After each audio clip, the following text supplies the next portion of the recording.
সুপ্রিয় শিক্ষার্থী বন্ধুরা, পড়াশোনা বিষয়ক খবরে তোমাদেরকে সবাইকে স্বাগতম।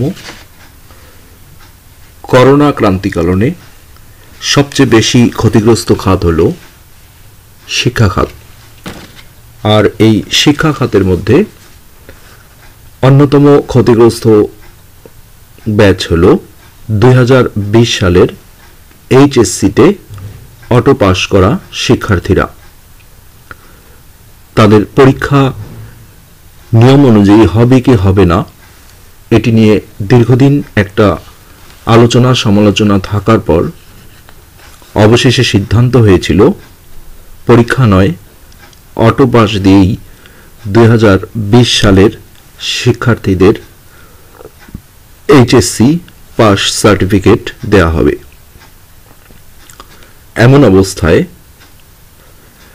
এই বিষয়টিকে অনেক শিক্ষার্থী বা অনেক অভিভাবক খুশি থাকলেও একটা বড় অংশ কিন্তু অখুশিও ছিলেন।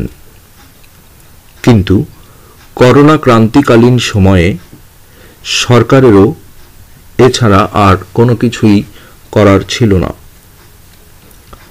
অবশেষে সিদ্ধান্ত হলো জেএসসি আর এসএসসি পরীক্ষার রেজাল্টের সমন্বয়ে তৈরি হবে এই অটো পাস করা এইচএসসি 2020 সালের শিক্ষার্থীদের ফলাফল। সেখানেও বিতর্ক দেখা দিল। এসএসসি পরীক্ষার ব্যবহারিক এবং চতুর্থ বিষয়ের নম্বর এইচএসসির রেজাল্টের সাথে যোগ হবে কি হবে না এ বিষয়ে দীর্ঘ বিতর্ক দেখা দিল। উল্লেখ্য, এখানে বলে রাখা ভালো যে করোনা ক্রান্তিকালীন সময়ে এইচএসসির পাশাপাশি জেএসসি এবং পিএসসির মতো গুরুত্বপূর্ণ পরীক্ষাও বাতিল করা হয়েছিল।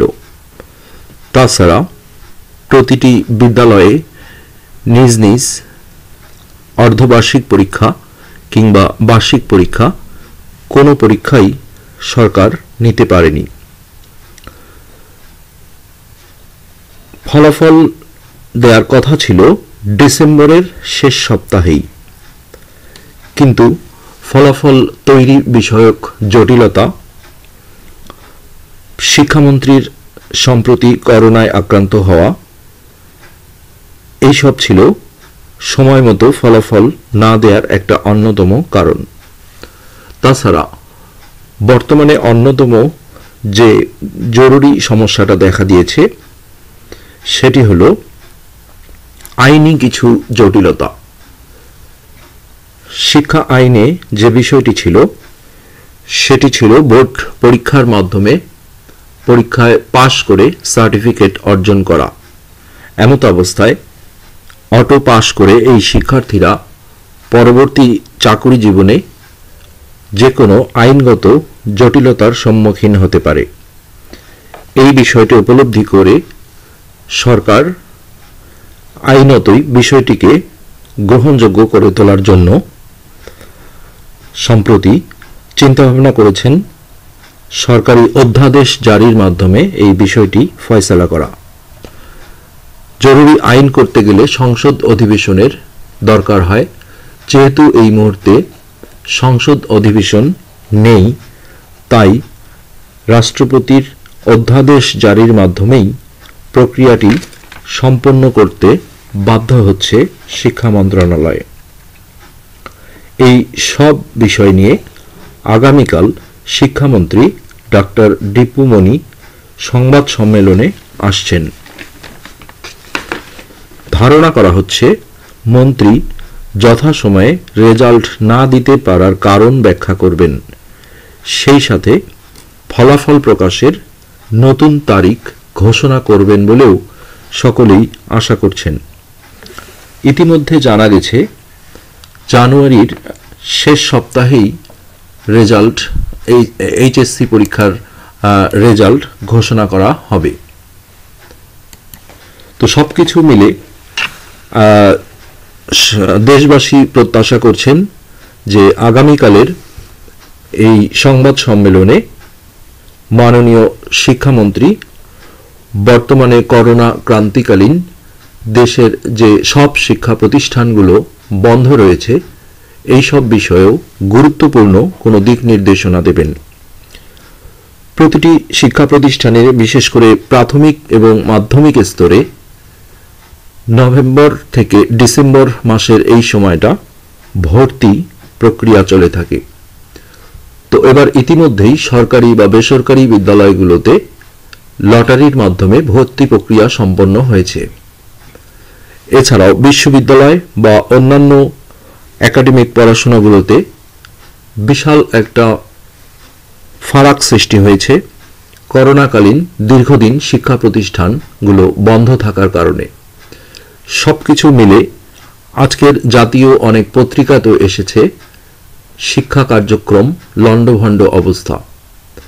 এমত অবস্থায় আগামীকালের সংবাদ সম্মেলনে শিক্ষামন্ত্রী অবশ্যই কোনো গুরুত্বপূর্ণ দিক নির্দেশনা দেবেন বলে শিক্ষাবিদরা এবং সমস্ত দেশের অভিভাবকরা এবং সাধারণ মানুষরা অপেক্ষা করে আছেন। কি থাকতে পারে তার এই সংবাদ সম্মেলনে? সবচেয়ে যে জরুরি বিষয়টা থাকতে পারে সেটা হলো 2020 সালের অটো পাস করা এইচএসসি শিক্ষার্থীদের ফলাফল বিষয়ে গুরুত্বপূর্ণ কোনো নির্দেশনা। তাছাড়া মাধ্যমিক এবং প্রাথমিক স্তরে নতুন ক্লাসের বই দেওয়ার বিষয়টি এবং বইটি কিভাবে বিতরণ করা হবে এই বিষয়গুলো তার সংবাদ সম্মেলনে উঠে আসবে বলে সকলেই ধারণা করছেন। তাছাড়া শিক্ষা প্রতিষ্ঠানগুলো খুলবে কিনা বা না খুললেও কিভাবে আগামী 2-1 মাস শিক্ষা কার্যক্রম চলবে এইসব বিষয়েও অনেক গুরুত্বপূর্ণ সিদ্ধান্ত থাকতে পারে। সেক্ষেত্রে অনেক শিক্ষাবিদ মনে করছেন সরকার হয়তোবা এবছরের শেষের দিকে নভেম্বর ডিসেম্বরের দিকে মাধ্যমিক স্তরে যে অ্যাসাইনমেন্ট প্রক্রিয়া চালু করেছিলেন সেভাবে বছরের অন্তত প্রথম দিকে করোনা পরিস্থিতি স্বাভাবিক না হওয়া পর্যন্ত সংক্ষিপ্ত কোনো সিলেবাস করে অ্যাসাইনমেন্টের মাধ্যমেই শিক্ষার্থীদের সচল রাখার চেষ্টা করবেন। পাশাপাশি সমস্ত শিক্ষা প্রতিষ্ঠানে স্বাস্থ্য সংক্রান্ত নিয়মাবলী মেনে চলার গুরুত্বপূর্ণ নির্দেশ আসতে পারে। তিনি আরও নির্দেশ দিতে পারেন স্ব স্কুলের পরিষ্কার পরিচ্ছন্নতা বিষয়গুলোর উপর। সমস্ত বিষয় পর্যবেক্ষণ করে আসলে শিক্ষা প্রতিষ্ঠানগুলো খুলবে কিনা সেটি পুরোপুরি নির্ভর করছে বর্তমান করোনা পরিস্থিতির উপর। করোনা পরিস্থিতি যদি স্বাভাবিক হয়ে আসে বলে মনে হয় তাহলে অবশ্যই শিক্ষা প্রতিষ্ঠানগুলো খুলে দেওয়ার উদ্যোগ নেবেন শিক্ষামন্ত্রী। সমস্ত জাতি আজ অপেক্ষা করে আছে আগামীকাল সকালের শিক্ষামন্ত্রীর সংবাদ সম্মেলনের দিকে। কি থাকতে পারে তার সেই সংবাদ সম্মেলনে গুরুত্বপূর্ণ দিক নির্দেশনাগুলো?